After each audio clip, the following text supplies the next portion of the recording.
अस्सलामुअलैकुम बच्चों, आज हम पढ़ेंगे उर्दू का उन्वान नंबर 3। उन्वान नंबर 3 है हमारे पास खाली खोपड़ी।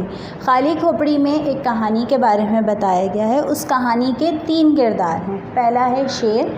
शेर आपको पता है बहुत बहादुर होता है और अपना शिकार वो ख़ुद करता है और जंगल का बादशाह होता है। दूसरा किरदार है हमारे पास लोमड़ी। लोमड़ी अपनी चालाकी और मकारी की वजह से बहुत मशहूर होती है। तीसरा किरदार है गधा।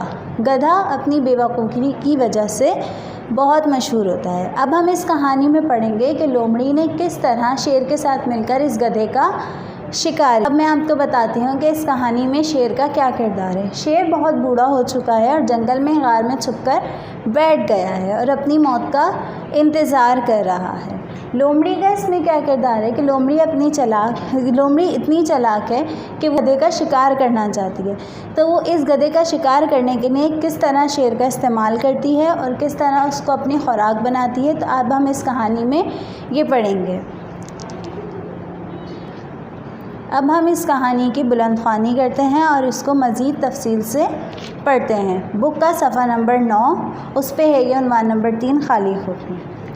कहते हैं कि बुढ़ापा 100 बीमारियों की एक बीमारी है। ऐसा ही कुछ एक शेर के साथ हुआ। बुढ़ापे की वजह से उसका शिकार करना बहुत मुश्किल हो गया। जब खुराक की कमी हुई तो वो कमज़ोरी बढ़ गई और आखिरकार वो एक गार में बैठकर अपनी मौत का इंतज़ार करने लगा। इन्हीं दिनों किसी धोबी का एक कामचोर गधा भागकर जंगल के करीब पहाड़ों में आ बसा। वो वहाँ की इक्का दुक्का जगह उगी हुई घास पर गुजारा कर रहा था। जंगल की लंबी लंबी हरी हरी घास देखकर उसका दिल ललचाता तो था, मगर उसने सुन रखा था कि जंगल में एक खौफनाक शेर भी रहता है और ज़ेबरा उसकी मरगूब ग़िज़ा है। वो अक्सर डर कर सोचता कि मैं भी तो ज़ेबरे जैसा ही जानवर हूँ, मुझे हर हाल में इस जंगल से दूर रहना चाहिए।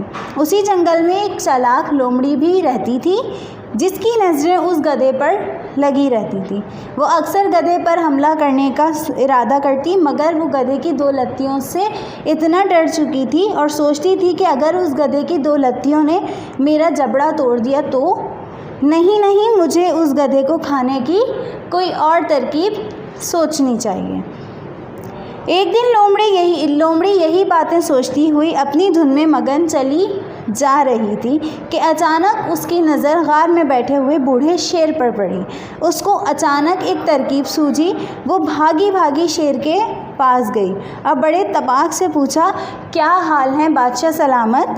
हाल ना पूछो भी लोमड़ी, और बादशाह सलामत नहीं बल्कि बादशाह मरहूम कहो। शेर ने बेजारी से कमज़ोरी आवाज़ में जवाब दिया, अरे नहीं बादशाह सलामत, अभी आपकी उम्र ही क्या है, बस ज़रा कमज़ोरी हो गई है।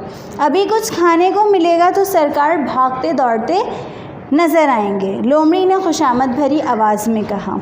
क्या खाऊं, ये घास? शेर ने गुस्से से कहा। अरे नहीं सरकार, आप फ़िक्र ना करें, मैं अभी एक ज़ेबरे जैसा जानवर लेकर आती हूँ, बस आप ज़रा बाहर उगी हुई लंबी लंबी घास में छुप जाएं, और हाँ, शिकार भी ज़रा खामोशी से कीजिएगा। लोमड़ी ने शेर को हिदायत दी। हाँ ठीक है। ज़ेबरे का नाम सुनते ही हमारे मुंह में पानी भर आया। बस जल्दी से वो ज़ेबरे जैसा जानवर ले आओ, शेर ने खुशी और बेसब्री से कहा। लोमड़ी भागी भागी गधे के पास गई और चिल्लाकर ऐलान करने लगी, मुबारक हो, जंगल का ख़तरनाक शेर मर गया है। अब सारे जानवर मज़े से जंगल में रह सकते हैं। अरे भी लोमड़ी, क्या तुम सच कह रही हो? मैंने तो सुना है कि वो शेर बड़ा ही ख़तरनाक था। वो कैसे मर गया? गधे ने हैरत से पूछा। कैसे मर गया? अरे बूढ़ा हो गया था इसलिए मर गया। तुम इतने दिन से यहाँ रह रहे हो, तुमने कोई शेर देखा? लोमड़ी ने गधे को डांटते हुए सवाल किया। नहीं, गधे ने मासूमियत से जवाब दिया। अरे मैं तो भाई समझकर बताने आ गई थी, तुम्हें नहीं यकीन तो तुम यहीं रहो, पर मैं तो चली जंगल के मज़ेदार और हरी घरी घास खाने। लोमड़ी बनावटी गुस्से से बोली। लंबी और हरी घास का सुनकर गधे के मुंह में भी पानी भर आया। बेवकूफ़ ने यह भी ना सोचा कि लोमड़ी घास कब खाती है। लोमड़ी के पीछे जंगल की तरफ भागता हुआ बोला, अरे लोमड़ी बहन नाराज़ ना हो, मैं भी आ रहा हूँ।